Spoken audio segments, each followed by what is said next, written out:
A bad mood often goes together with ruminating about the past or worrying about the future. In many cases, a mental problem has a physical solution. In other cases, the solution lies in changing the way you think. In this video, I'll show you 6 quick mood enhancers that have helped me to go from grumpy and sad to good-tempered and happy. Let's dive in.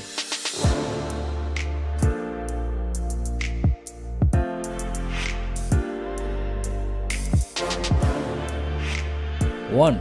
Move. It's common knowledge that physical exercise like walking, running or strength training elevates your mood. Especially if you let the blood pump through your veins, you're likely to experience feelings of euphoria afterwards. Active people are more happy in general, and the secret lies in the movement. Any movement. This could be from running a marathon to walking from your office chair to the coffee machine. I think there are different factors at play here, like oxygen and blood circulation, a change of scenery, and that movement will more likely tether you to the present moment. Also, movement is a way to progress, whether it's cleaning your room or training for muscle growth. Humans like progression. 2. Shock. If you feel down or depressed, try this. Undress, turn the shower to cold, and jump in. Taking a cold shower has many benefits. If you take a cold shower for a few minutes, you will experience an instant mood increase. Cold showers can be excruciatingly uncomfortable, and that's the very reason why they work. The simple idea behind this is that comfort grows out of discomfort. To feel great, you need to feel like crap first. You basically shock your depression away by exposing your body to cold water. The euphoria that comes after the cold shower will make you feel better. 3. Reason.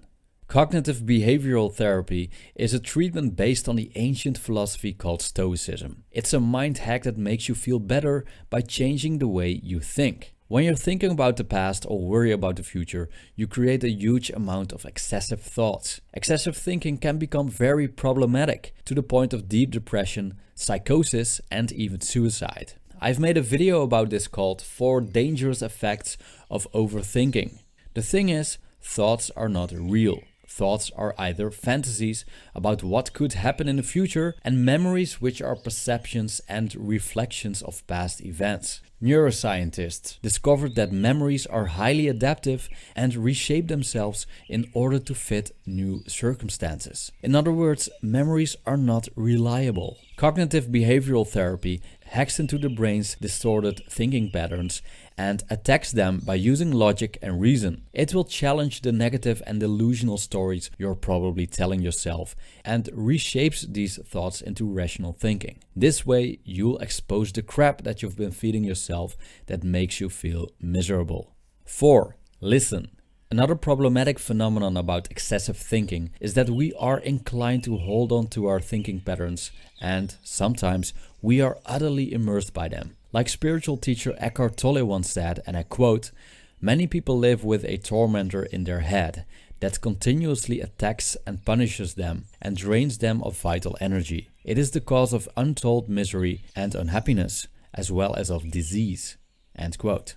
The Buddhists call this the monkey mind, in which the mind recklessly jumps from subject to subject. A way to dissolve these excessive thinking patterns is listening to your thoughts without engaging in them. You can do this by sitting down and observing your thoughts closely. This way, you create room between you, the observer, and the stream of thoughts. What do they say? What do they want?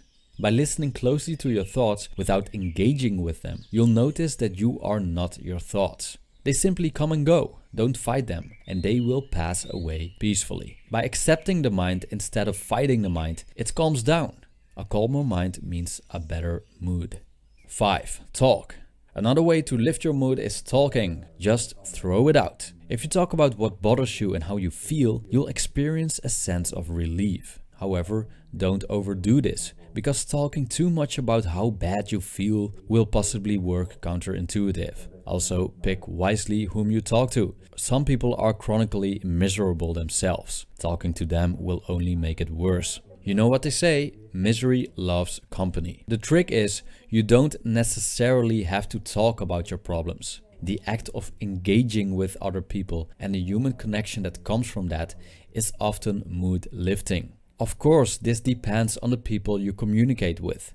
I would say seek out positive, uplifting people, the ones that have a track record of making you laugh, and avoid the negative, cynical ones. 6. Sleep. If nothing of the above helps, I think it's a good idea to give this one a shot. A bad mood can very well be because you are sleep deprived, especially if you have been working or studying a lot lately. Or maybe you are an athlete and your muscles did not get enough rest. Even a small nap can do wonders for your mood. Like I mentioned, a mental problem often has a physical solution. When it comes to your mood, a lack of sleep can be absolutely detrimental. I've experienced that when I feel down or anxious, it's often because I didn't sleep well. That's why I prioritize sleep over everything else nowadays. Well, I hope this video was useful to you. Thank you for watching.